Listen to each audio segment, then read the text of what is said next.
जय हिंद प्यारे साथियों, रोजगार दो पे आप सभी का स्वागत है। आशा आप सभी अच्छे होंगे, अपनी तैयारी को बहुत अच्छे से कर रहे होंगे और तब तक करते जब तक आपके हाथ में फाइनली आपका रिजल्ट ना आ जाए।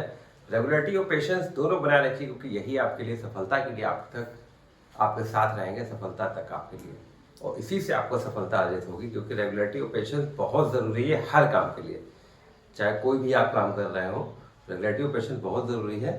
तो आज आगाज सीरीज आपके लिए चल रही है। तो आगाज सीरीज कल हालांकि आपके लिए वीडियो नहीं आ पाया था, किन्हीं कारणवश बहुत सारे कुछ काम हो गए, क्योंकि अकेले ही पढ़ना पड़ता है, फिर उसको लिखना पड़ता है, तो काफ़ी काम में से हो जाता है। तो अकेले के चक्कर में और भी बहुत सारे काम हैं, तो और कुछ चीज़ें और एक्स्ट्रा हो गई, इसलिए कल का वीडियो आप तक नहीं आ पाया।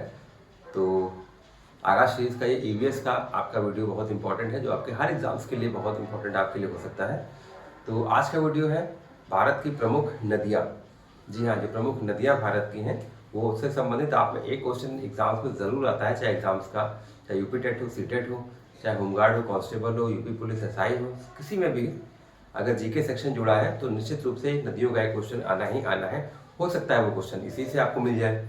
तो देखिए, होमगार्ड के आपके फॉर्म की आज आखिरी डेट पूरी हो गई, कल सॉरी, और आपके जो संशोधन है वो संशोधन आज से 21 तारीख तक आपका संशोधन होंगे। अगर कुछ आपका करेक्शन होना है तो आप इन दिनों में कर लीजिए।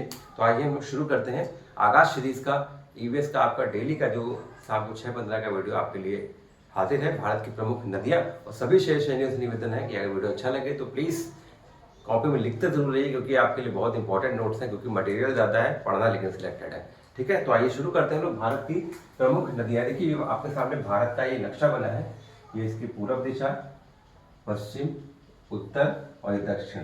ठीक है, सबसे पहले तो ये देख लेते हैं कि देखिए भारत की, ये देखिए जो इधर कह सकते हैं हम लोग पूर्वी साइड के जो नीचे का एरिया है वो क्या है, बीओबी मतलब बे ऑफ बंगाल, मतलब बंगाल की खाड़ी। जो ये पूर्व साइड का जो नीचे का एरिया है, ये जो इतने एरिया है ये बंगाल की खाड़ी है, बे ऑफ बंगाल। और ये इधर जो महाराष्ट्र साइड के नीचे का एरिया है ये है अरब सागर। ठीक है, तो जो एक सीधे सीधे आपके लिए क्वेश्चन आता है कि जो अरब सागर में जो नदियां गिरती हैं वो डेल्टा नहीं बनाती है। देखो, डेल्टा को ट्रायंगल से डिनोट किया जाता है। तो अरब सागर में जो नदियां गिरती हैं वो डेल्टा नहीं बनाती। सीधे सीधे ऐसा क्वेश्चन पूछा जाता है कि अरब सागर में गिरने वाली नदियां डेल्टा बनाती हैं या नहीं।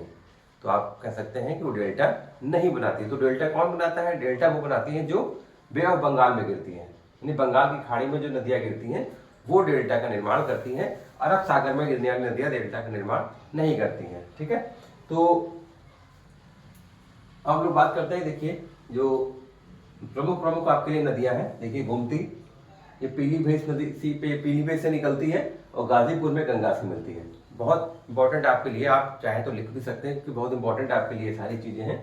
फिर आते हैं कोसी। कोसी का उद्गम है नेपाल। इसको क्या कहते हैं? बिहार का शोक कहते हैं। बहुत इंपॉर्टेंट है, बिहार का शोक किस नदी को कहते हैं? बिहार का शोक कोसी नदी को कहते हैं। फिर आते हैं हम लोग दामोदर नदी।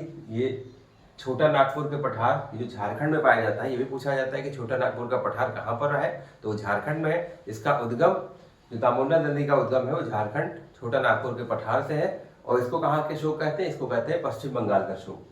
पश्चिम बंगाल का शोक किस नदी को कहते हैं? दामोदर नदी। और अगर पूछा जाए कि बंगाल किस नदी के किनारे बसा है, तो बंगाल हुगली नदी के किनारे बसा है। बंगाल किस नदी के किनारे बसा है? तो बंगाल हुगली नदी के किनारे बसा है। और बंगाल का शोक दामोदर नदी, बिहार का शोक कोसी नदी, दामोदर नदी का उद्गम जो आपका छोटा नागपुर का पठार है जो झारखंड में है, और जो बिहार का शोक है कोसी नदी, उसका उद्गम आपका नेपाल का है। फिर आते हैं हम लोग यमुना। ये गंगा की सहायक नदी है। इसका जो उद्गम है यमुनोत्री से निकलती है। यमुनोत्री कहाँ पर है? यमुनोत्री बंदरपूछ पहाड़ी पर स्थित है यमुनोत्री। और गंगा में कहाँ पर मिलती है? तो गंगा में इलाहाबाद या प्रयागराज में गंगा में इसका मिलन होता है, जहाँ इसको संगम हम लोग कहते हैं। गंगा यमुना का संगम जहाँ होता है वहाँ वो क्या है? प्रयागराज। ठीक है, तो सर्वाधिक प्रदूषित नदी भी इसको कह सकते हैं यमुना को। ठीक है, तो जानते भी आप। और अगर हम बात करें कि यमुना के किनारे बसे शहर दिल्ली, मथुरा, आगरा, बहुत पूछे जाते हैं कि मथुरा किस नदी के किनारे है, आगरा किस नदी के किनारे है, दिल्ली किस नदी के किनारे है, तो सबका आंसर क्या है? यमुना नदी। तो बहुत महत्वपूर्ण आपके लिए क्वेश्चन है, बहुत सीधे सीधे सिलेक्टेड क्वेश्चन है आपके लिए। किसी भी एग्जाम्स में अगर नदियों का क्वेश्चन आया है तो निश्चित रूप से इनमें आपका फंस जाएगा। ठीक, फिर आते हैं हम लोग देखिए, अब जैसे मैंने बताया कि अरब सागर में गिरने वाली नदियां डेल्टा का निर्माण करती हैं तो नहीं करती हैं, बंगाल की खाड़ी में गिरने वाली नदियां डेल्टा का निर्माण करती हैं। फिर आते हैं हम लोग, ये देखिए गंगा, उत्तराखंड के गंगोत्री से निकलकर ये आगे बढ़ती रहती है। कहाँ से निकलती है? तो उद्गम इसका उत्तराखंड के गंगोत्री के गोमुख से है और इसकी लंबाई 2525 किलोमीटर। भारत की सबसे लंबी नदी की संज्ञा भी गंगा नदी को दी जाती है। लंबाई की बात करें तो 25 किलोमीटर। और निकलती कहाँ से है, उद्गम कहाँ से है? तो गंगोत्री गोमुख से इसका उद्गम है, ठीक है। और बांग्लादेश में किस नाम से जानी जाती है? बहुत इंपॉर्टेंट क्वेश्चन हो जाता है कि बांग्लादेश में पद्मा नाम से जानी जाती है नदी। फिर आते हैं बेतवा नदी, माता टीला बांध और राजघाट बांध जो है वो किस नदी पर है? बेतवा नदी पर। बस इसमें इतना ही इंपॉर्टेंट आपके लिए है कि माता टीला बांध और राजघाट बांध किस नदी पर है? बेतवा नदी पर। सोन नदी का उद्गम कहाँ पर है? अमरकंटक की पहाड़ी पर है। और बाण सागर और रिहंद जो परियोजनाएं हैं वो कहाँ पर है? वो सोन नदी पर। उद्गम आपका अमरकंटक की पहाड़ी और बाण सागर और रिहंद जो प्रोजेक्ट है, परियोजनाएं जो सोन नदी पर ये बनी हुई है। फिर आते हैं ब्रह्मपुत्र पर, उद्गम इसका मानसरोवर है। और तिब्बत में ब्रह्मपुत्र को क्या कहते हैं? तो तिब्बत में ब्रह्मपुत्र को सांगपो कहते हैं, अरुणाचल प्रदेश में दिहांग कहते हैं, असम में ब्रह्मपुत्र कहते हैं, बांग्लादेश में जमुना कहते हैं। तो देखिए ब्रह्मपुत्र के कितने नाम हो गए? तिब्बत में सांगपो कहा जा रहा है, अरुणाचल प्रदेश में दिहांग कहा जा रहा है, असम में ब्रह्मपुत्र कहा जा रहा है, बांग्लादेश में जमुना कहा जा रहा है। और जो माजुली नदी द्वीप है वो ब्रह्मपुत्र पर ही है। जो माजुली नदी द्वीप है वो ब्रह्मपुत्र नदी पर ही बना हुआ है, ठीक है। और अगर राज्य की बात करें तो माजुली नदी द्वीप कहाँ पर हो जाएगा? तो राज्य में असम हो जाएगा, ठीक है। फिर आते हैं ताप्ती नदी, ये कहाँ पर गिरती है? खंबात की खाड़ी में गिरती है। महानदी, हीराकुंड बांध इसी पर बना है। और महानदी कहाँ पर गिरती है? तो ये बे ऑफ बंगाल में गिरती है। अगर बे ऑफ बंगाल में गिर रही है तो डेल्टा का निर्माण कर रही है कि नहीं कर रही? बिल्कुल कर रही है, क्योंकि बे ऑफ बंगाल में जो भी नदियां गिरती हैं वो डेल्टा का निर्माण करती हैं, ठीक है। फिर आते हैं हम लोग, ये देखिए गोदावरी महाराष्ट्र से इसका उद्गम है। दक्षिण भारत की सबसे बड़ी नदी कही जाती है। दक्षिण की गंगा कही जाती है, वृद्ध गंगा कही जाती है। दक्षिण भारत की सबसे बड़ी नदी गोदावरी, दक्षिण की गंगा या वृद्ध गंगा गोदावरी। फिर आता है क्षिप्रा नदी। क्षिप्रा नदी का क्वेश्चन कैसे? उज्जैन इसी नदी के किनारे बना हुआ है, बसा हुआ है।